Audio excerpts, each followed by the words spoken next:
네, 지중해 역사와 예술을 공부하면서 행복해지는 시간, 지중해 시간여행이 마련한 튀르키예 역사예술기행, 오늘은 이제 23번째 강의가 되겠습니다.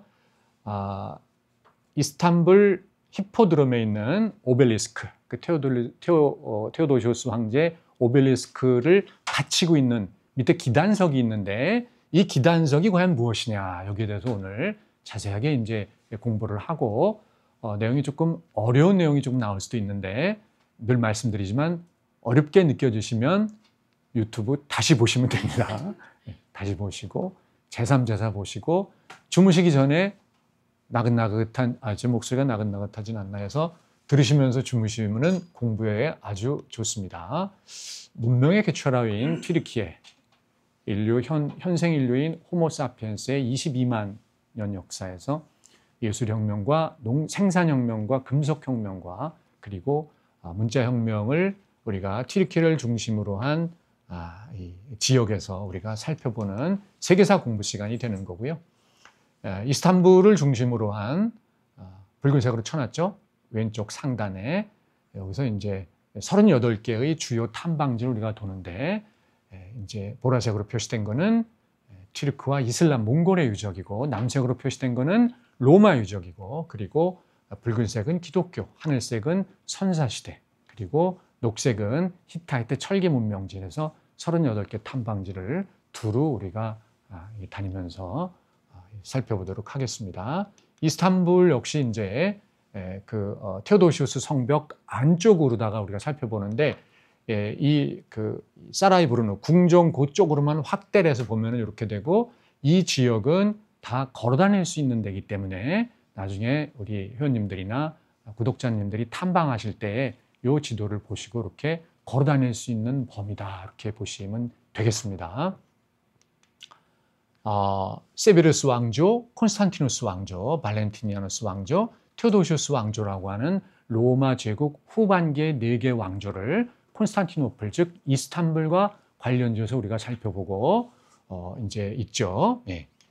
자, 오늘의 학습 요점은 오벨리스크 기단석이라는 건 무엇이냐, 그리고 히포드롬에 황제 전용석이 있었겠느냐, 오벨리스크 기단석은 시각예술품이냐, 히포드롬에 파이포르간이 있었겠느냐라고 하는 학습 요점을 갖고 일단 퀴즈부터 들어가겠습니다. 그래서 오늘 대박 퀴즈. 자, 전차 경주장에 황제 전용석이 있었다. 자, 그렇다. 아니다. 아니다도 들으셨어요. 아니다도. 금투자하는 심정으로 아마 하셨을 것 같아요, 오늘. 자, 그러면 황제 전용석이 있었다면 그 이름은 무엇이겠느냐? 1번 카리스마. 아무도 안 들으셨어요? 2번 카티스마. 많이 들으셨어요? 3번 칼이스마. 다행입니다. 이걸 알으시는 분 여기 모임 나오시면 겁날 뻔했는데, 그죠? 네. 칼이스마. 3번은 3번. 근데 뭐 3번 분들도 공부는 해야 되니까 유튜브 많이 보시길 바라고요. 무섭긴 하지만. 자, 또 황제 전용석의 이름은 뭔지 이따 한번 살펴보고, 오벨리스크 기단석은 전차 경제 문화를 담은 시각예술품이다. 그렇다? 아니다. 아니다도 좀 들으셨어요.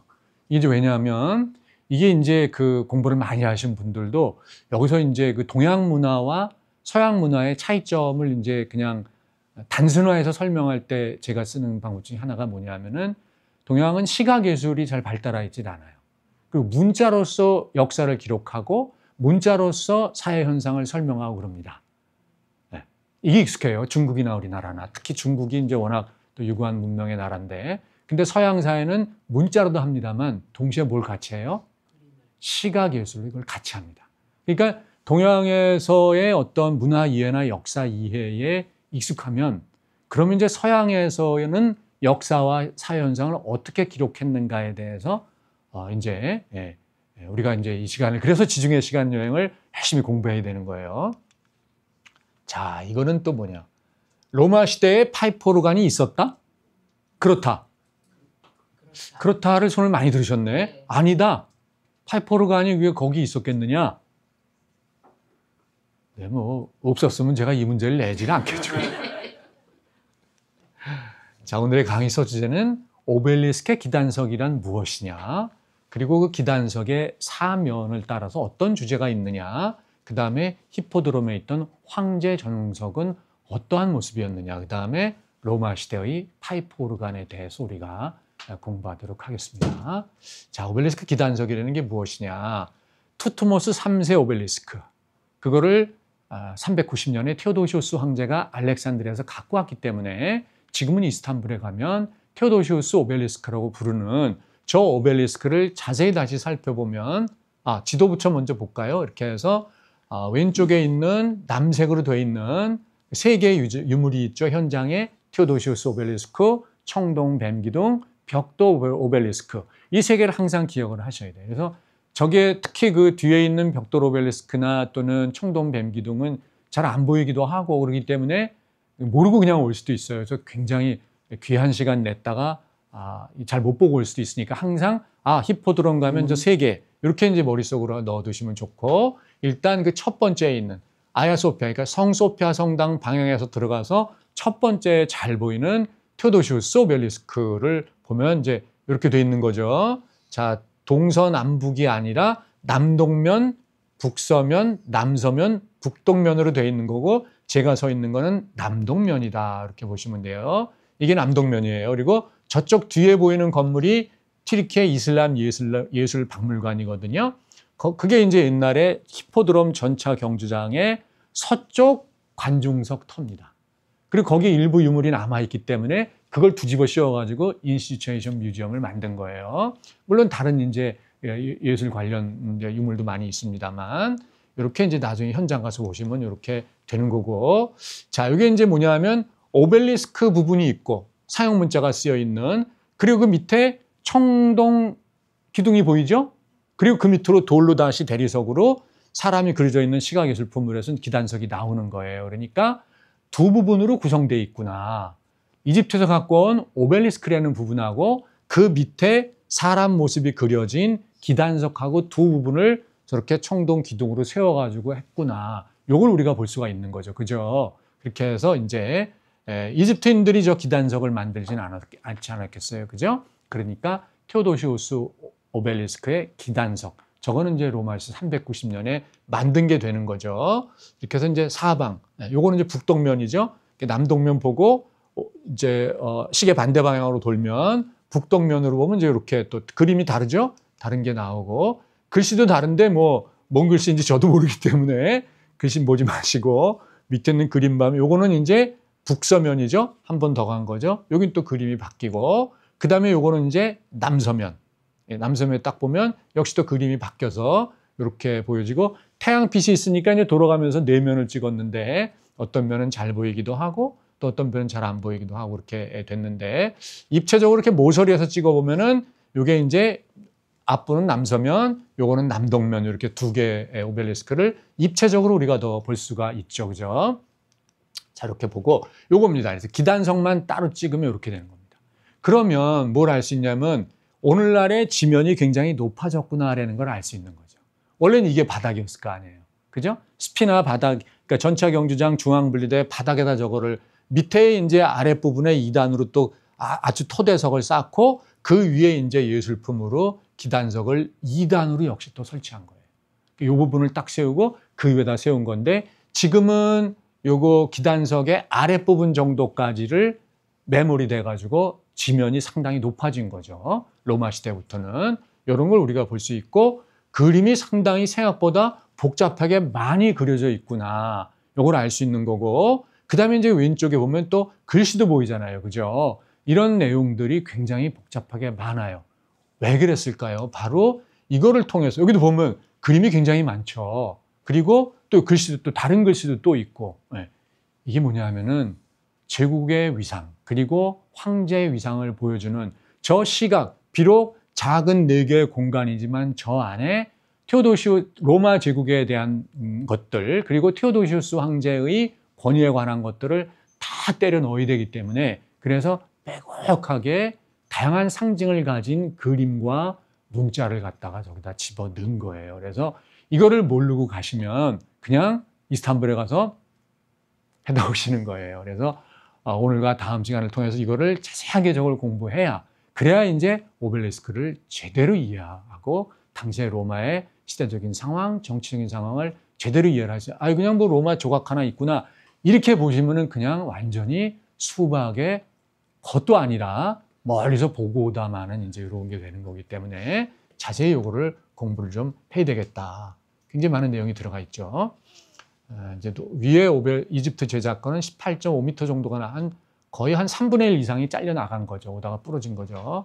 그렇게 하고 이제 하단부는 7m 정도로다가 해서 전체적으로. 그러니까 테오도시우스가 이거를 세우면서 강조하고 싶었던 거는, 자, 이집트 우리 거야. 제국의 위상 보여주는 거야. 해주고, 그 다음에 자신의 위상을 세우는 거는 저 밑에 기단부에다가 다 새기게 되는 거죠.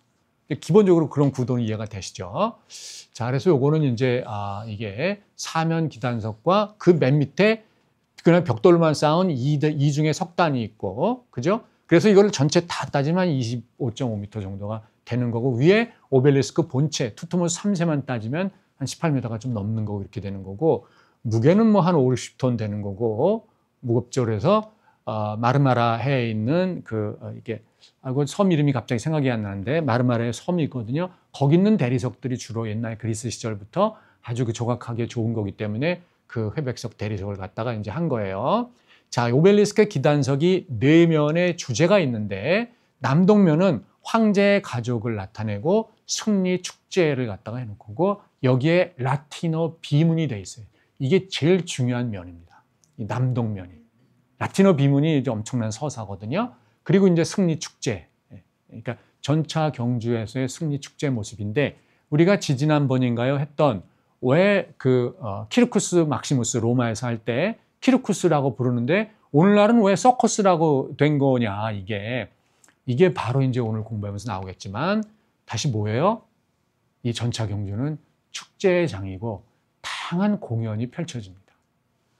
이게 이 내용을 보시면 키르쿠스라는 이름에서 왜 서커스라는 이름이 나왔는가를 우리가 이해하게 되고, 북동면으로 가면 이게 이제 아주 또 중요한 건데, 건립 건축 과정이 묘사가 돼 있어요. 그리고 세 번째로 가면 이제 국제 관계를 또 담아냈습니다. 국제 관계가.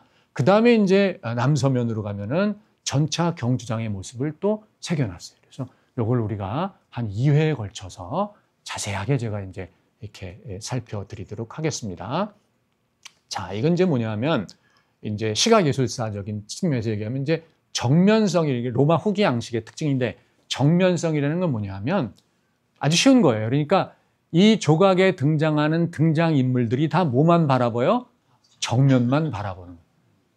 요즘 프로필, 카톡 프로필 찍을 때 저마냥 촌스럽게 정면 바라보면 촌스럽잖아요. 싹 뒤를 보든지 살짝 프로필을 찍든지 이래야 되잖아요.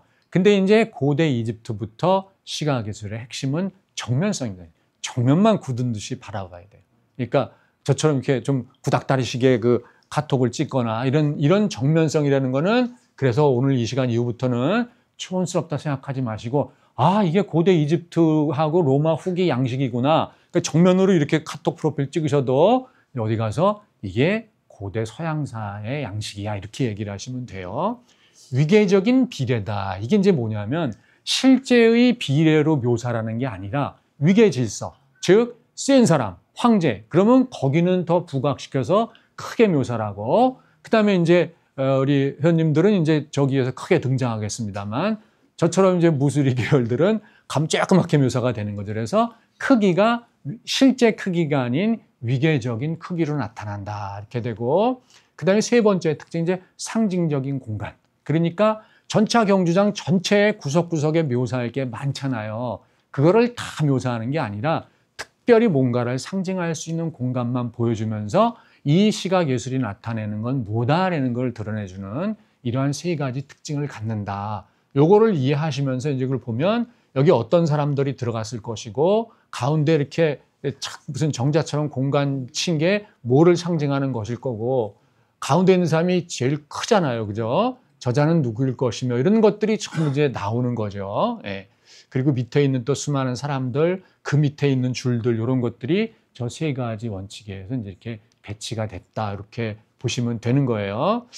뭐 다 설명이 됐는데, 그러니까 상징적 위견을 아이코닉 하이어라키라고 하는 이 부분은 이제 꼭 기억을 해주시면 좋은 거니까 그러니까 실물 크기가 아니라 그 사람이 갖고 있는 권위의 크기, 그 공간이 갖고 있는 권위의 크기대로 그리는 거다. 이렇게 하시면 되니까 다른 사람보다 황제가 더 크게 나오니까 얼큰이 무슨 대도 우리 시골 속된 말로 대갈장군이어서가 아니라 보다 바로 이런 위계 질서로 인해서 위계적인 상징적 위계 표현으로 되기 때문에 이렇게 한 거다.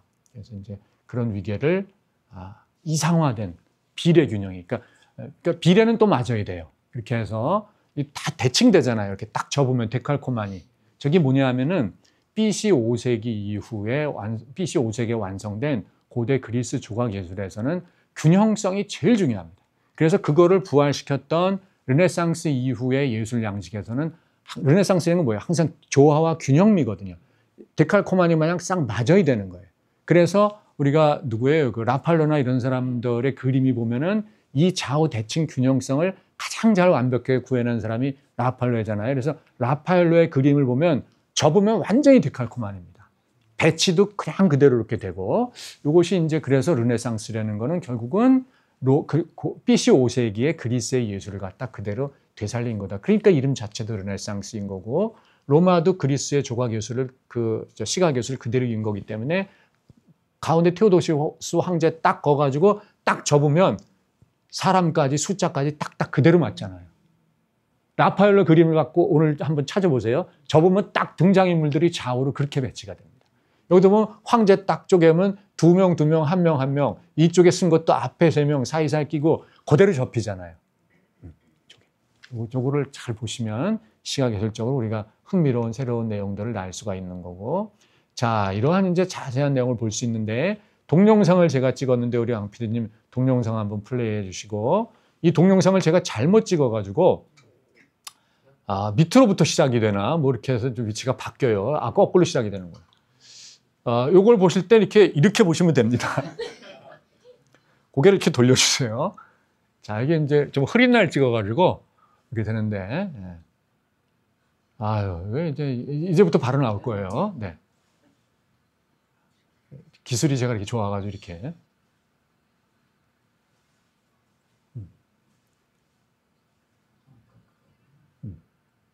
남동면에서부터 찍은 거니까 이 라틴어 비문이 있고 왜 또 옆으로 되냐? 이거 세워져야 되는데 이게 이게 세워질 수가 없나요? 네. 이게 이렇게 보시면 돼요. 옆으로 보실 때 네. 이렇게 보시면 됩니다. 여기 남동면을 지금 보고 있는 거예요. 네. 남동면의 기단석을 이렇게 보고 이게 참 그죠? 이게 돌려 세우기를 이게 이제 북서면으로 왔죠. 여기 아주 중요한 게 이게 제일 중요한 거예요. 밑에 있는 거 자세하게 설명드릴게요. 깜짝 놀랄 만한 내용들이 나옵니다. 자, 여기도 이제 황제하고 다 가운데는 저렇게 항상 나오고 기독교 상징도 여기 이제 보이고 자, 한번 보세요. 그래서 나중에 가시면 이거 자세히 보셔야 됩니다. 요거는 이제 지금 시계 반대 방향으로 돌고 있는 거기 때문에 여기 이제 북서면으로 가면은 여기 이제 국제 관계들이 여기에 이제 자세하게 묘사가 돼 있고 밑에 또 이제 그리스어 비문이 나오고 이렇게 돼 있어요. 또 이제 황제 가족이 항상 가운데 이제 황제 가족이 나오죠.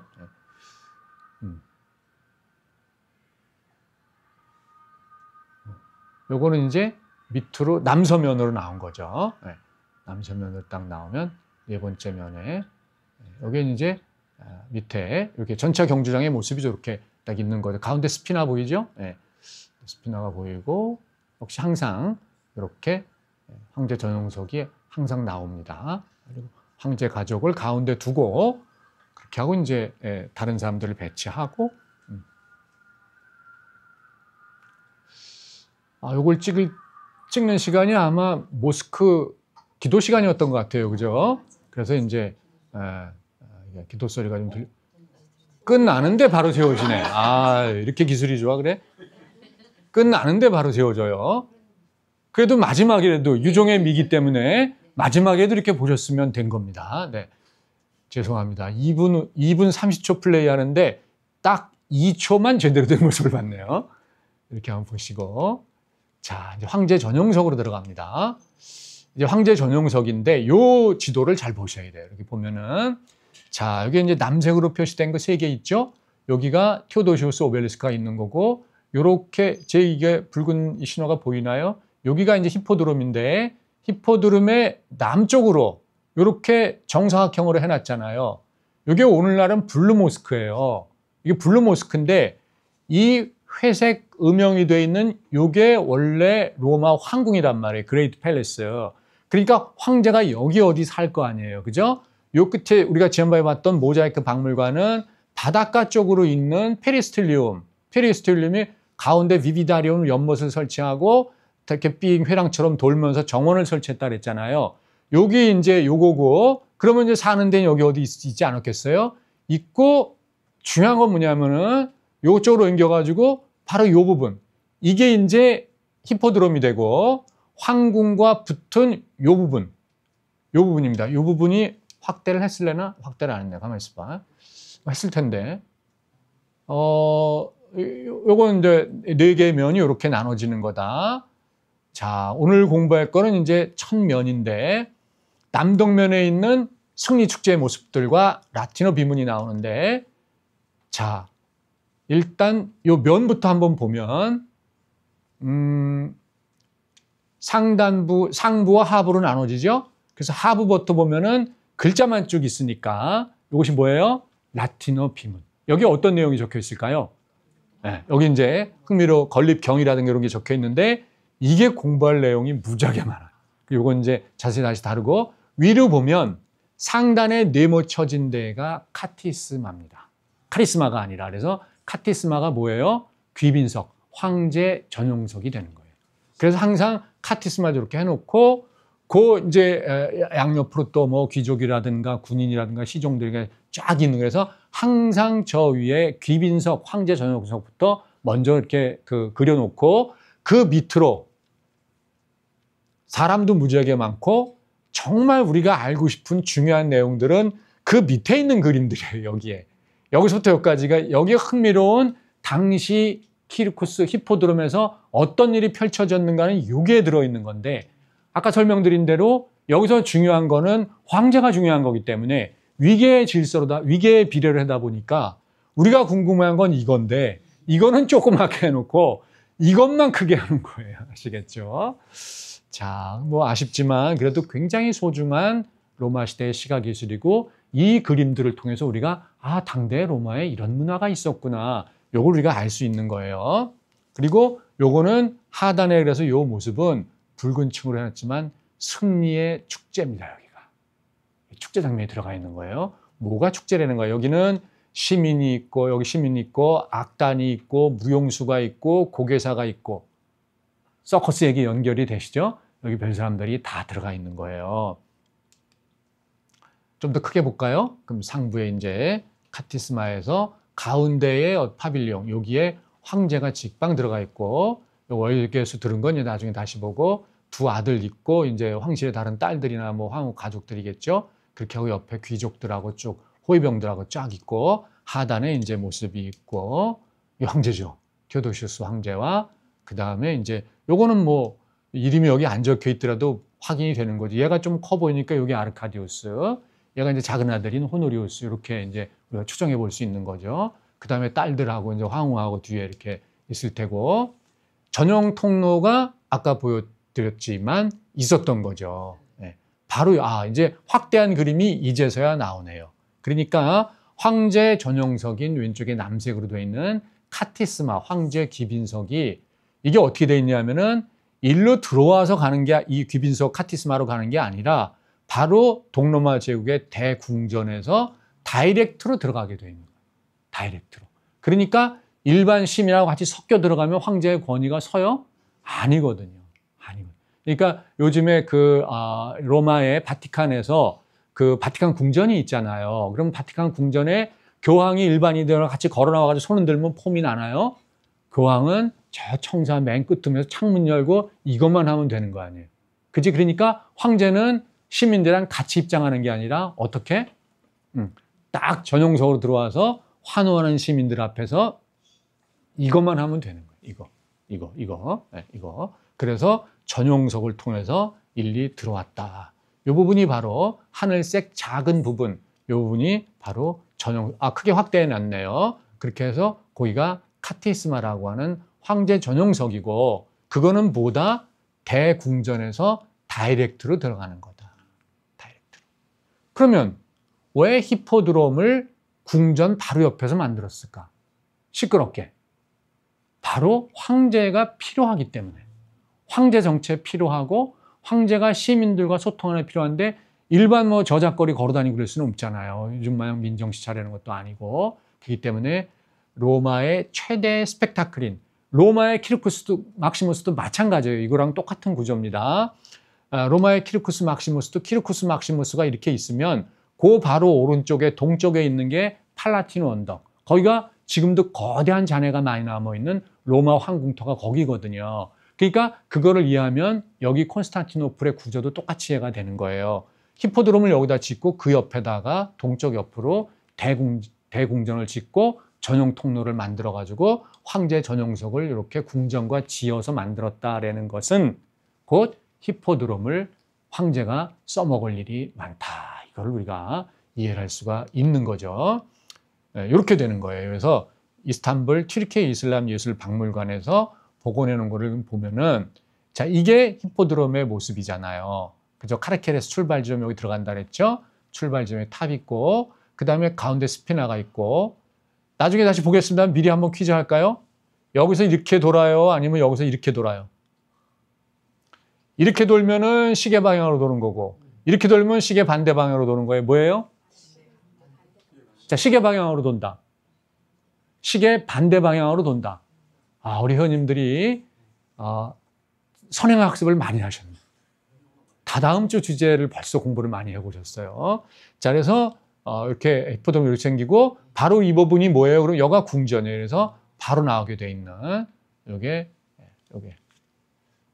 카티스마다 이렇게 보시면 되겠습니다. 요게 이제 승리의 월계관이 되는 거예요. 네. 요건 또 나중에 자세하게 저게 이제 일종의 승리의 알레고리거든요. 그래서 이거 상징 은유에 대해서는 나중에 다시 한번 살펴보고, 요것이 이제 거기 황실의 가족들이나 원로원 의원들이나 관리들이나 고위 군인들, 그 다음에 이제 또 창 들고 있는 자도 나타나거든요. 그러면 경호원들, 이런 사람들이 많이 나타나고, 자, 이제 여기서부터 하단에 있는 그림이 중요해요. 하단에 있는 그림이. 일반 시민도 있고, 거기엔 악기 같은 것도 보이고, 그 다음에 여기 있는 사람들을 보면 뭐예요? 강강술래 하고 있어요?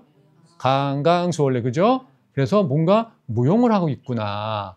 그 다음에 뭔가 손에 도구 같은 걸 들고 있어요. 그러면 뭔가 고개를 하고 있구나. 이런 것도 우리가 볼 수 있는 거고, 연주는 이게 뭔가 왠지 악기 같기도 하고. 네. 자, 이제 궁금한 장면들이 막 나오기 시작합니다.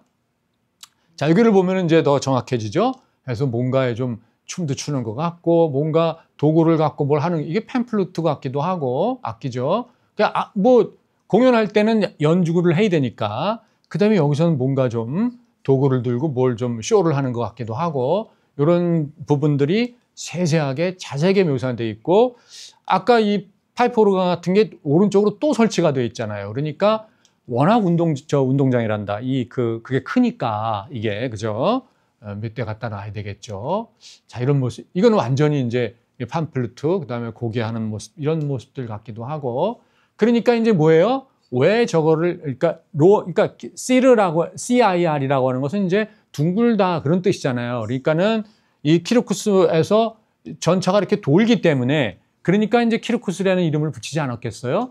근데 그 키르쿠스에서 저러한 공연이 많이 펼쳐지기 때문에 후대에 서커스라는 말을, 저기서 펼쳐지는 전차라기보다는 다양한 축제 상황에서 다양한 어떤 거기서 펼쳐지던 공연들, 이런 것들로 후대에 키르쿠스라는 이렇게 둥근 원형 경기장의 이름이 서커스라는 이름으로 갔겠구나. 이렇게 우리가 이제 유추해 볼 수가 있는 거죠.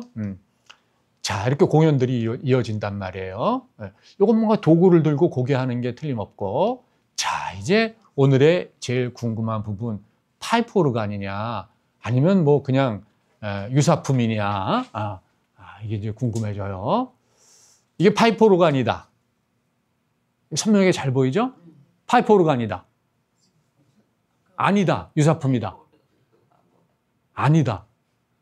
이럴 때 해 남을 수가 있는데 오늘은 모험을 걸고 금투자하는 분들이 안 계십니다. 자, 여기서 이제 우리 왕 PD님 이 음악을 한번 틀어보세요. 유튜브로. 바하의 토카타 후가 D단조. 저는 처음에 저걸 BMW를 읽었어요.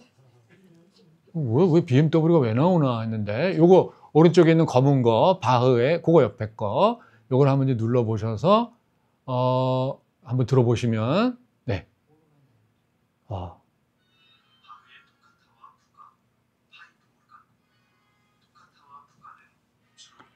소리를 한번 크게 한번 해보시면 많이 들어보신 선율이죠?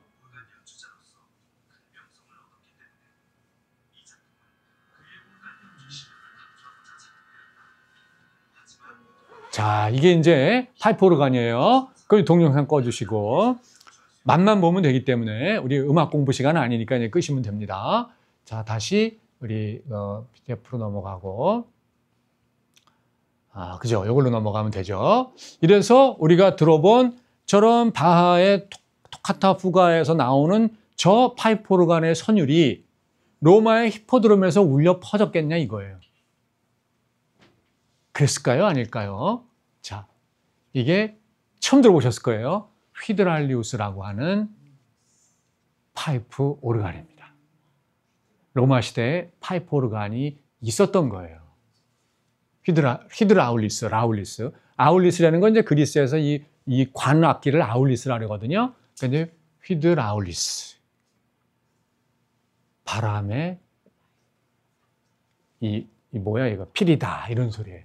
근데 원리는 오늘날의 파이프 오르간이랑 똑같은 거죠. 휘드라울리스. 자, 바람 상자다 그랬어요. 바람으로 소리를 나니까 압력으로. 근데 이걸 작동을 시키는 거는 이제 수력으로 하는 거예요. 물을 채워가지고. 장치가 꽤 컸겠죠, 그죠? 네.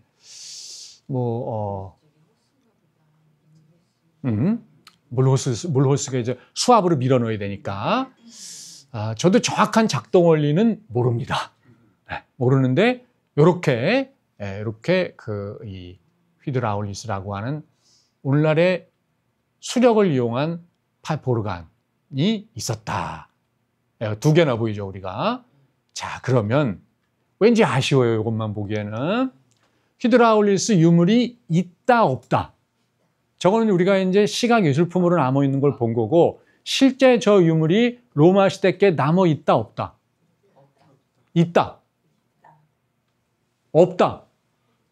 없다에 더 많은 분들이 들으셨어요. 그래서 우리는 민주공화국이기 때문에 다수결의 원칙으로 하면은 지식이 무너집니다. 많은 분들이 없다라고 손을 들었지만 지식은, 유물은 무엇을 말해주는지 우리가 유물이 말해주는 방향으로 한번 가보겠어요. 왜 이게 옥수수가 왜 나와? 옥수수? 이게 이제 밀리온 앞에 있는 이스탄불의 구운 옥수수 파신 아저씨인데 정말 특별한 유물을 공개하겠습니다. 이거는 아마 우리 회원님들이나 구독자분들 가운데 이거 보셨을 분들은 좀 계실 수도 있어요. 왜냐하면 이게 어디 있냐 하면 문명의 개천은 튀르키예에 우리가 공부하고 있는데 그 위에 뭐가 있어요? 부다페스트. 부다페스트 다녀오신 분들 많이 계시죠, 그죠? 그럼 부다페스트에 가서 이거를 있을까요? 거기에 부다페스트를 일단 한번 가볼까요? 이게 부다페스트예요. 이게 무슨 강이에요? 써놨네, 도나우강. 영어로 하면 이제 다뉴브강이죠. 어디가 부다고 어디가 페스트예요? 이게 강남과 강북이에요? 요거는 강서와 강동이에요. 강서 강동이에요. 오른쪽이 강동이에요. 그리고 왼쪽이 강서예요. 그리고 이게 오른쪽이 부다고 왼쪽이 페스트예요. 저 두 놈을 합해놔가지고 부다페스트인데 여기는 뭐냐면 1242년 겨울에 피름을 들었어요. 네. 그때 이제 겨울이었어요. 한겨울에. 얼음이 걸어가지고 얼음 위로다가 피름을 왜? 몽골군이 쳐들어가가지고 여기를 완전히 유린합니다. 그래가지고 그냥 여기를 쑥대밭을 내가지고 헝가리 왕국의 왕은 도망가고 뭐 난리굿이 벌어지고 대학살이 펼쳐졌던 때가 바로 1242년 겨울이에요. 그래서 우리 부다페스트 가시면 이 아름다운 다뉴브 강에 이게 이제 국회의사당은 저 밑으로 좀 더 가야 되겠구나. 그래서 야경이 멋있잖아요. 제가 갔을 때는 밤에 이렇게 있으니까 어머 지나다니는데 한국말 소리가 왜 이렇게 많이 들려? 한국 분들이 진짜 많이 오세요. 여기 다녀보가. 근데 이제 여기가 두 가지를 알고 가시면 좋아요. 아 이게 몽골군의 대살육이 벌어졌던 절규가 울려 퍼지던 강가로구나 이걸 알아야 되고 또 하나는 여기서만 왔다 갔다 하지 마시고 여기서 조금 더 위로 올라가면 아킹쿰이라고 하는 유적지가 나옵니다. 네, 페스트 지역에 그러니까 강 서쪽에 있는 거예요. 그래서 시내 중심가에서 뭐 전철 같은 거 뭐 이상한 거 있더라고요. 지상으로 돼. 그거 타고 한 15분만 가면 돼요. 가깝습니다. 같은 부다페스트 지금 시가제요. 여기 가면은 뭐냐면 부다페스트도 로마 도시인데 로마 시대의 도시 이름은 아킹쿰. 그러니까 라틴어에서는 장수전미사가 um이기 때문에 밀라노도 뭐라 그랬어요? 미들라오눔. 네. 리옹은 루구두눔. 런던은 론디니움.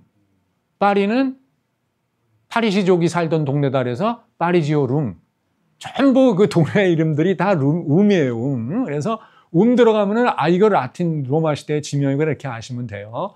파리고 런던이고 다 로마 시대 도시들이고 여기는 아킹쿰. 근데 유적은 별로 이렇게 드러나는 게 없어요. 이렇게 일부 복원해 놓은 거 조금밖에 없는데 이 아킹쿰 유적지에 박물관이 있어요. 이 아킹쿰 유적지에서 오리지널 이 휘드라울리스가 출토가 됐습니다. 제가 정말 지중해 연안에 웬만한 규모 이상의 로마 유물 전시 박물관은 거의 다 거의가 아니라 뭐 다 다녔다고 해도 과언이 아닌데 휘드라울리스 유물이 있는 건 이 아킹쿰 박물관이 유일합니다. 제가 확인한 거로는. 다른 데서는 이거 없어요. 그래서 유물로다가 이게 딱 남아 있는 거예요. 청동으로 되어 있는 휘드라울리스. 요거를 그래서 고고학자들이 복원을 해놨더니 이렇게 생겼다는 거예요. 이렇게 생긴 거예요. 이해되셨죠? 이렇게 해서 이 이스탄불 히포드롬에 남아있는 그 조각예술 속 히포드롬 테오도시우스 오벨리스크의 기단석에 남아있는 로마의 시각예술품 속에서 휘드라울리스라고 하는 로마 시대의 파이프 오르간의 모습을 우리가 볼 수 있고 실물 유물로는 부다페스트 아킹쿰 로마 유적지에서 유일하게 출토가 됐다. 그리고 아킹쿰 박물관에 휘드라울리스의 복원품을 우리가 볼 수가 있다. 이렇게 보시면 되겠습니다. 그래서 오늘 다시 한번 로마 어떤 그의 음악 세계 하면서 주무시기 전에 이 영상 보시면서 바하의 토카타 후가 D단조를 들으시면 역사 공부와 함께 유물, 로마의 시각예술 그리고 현대 음악 공부까지 읽어 삼득이 되겠습니다. 오늘 강의는 여기까지 하겠습니다.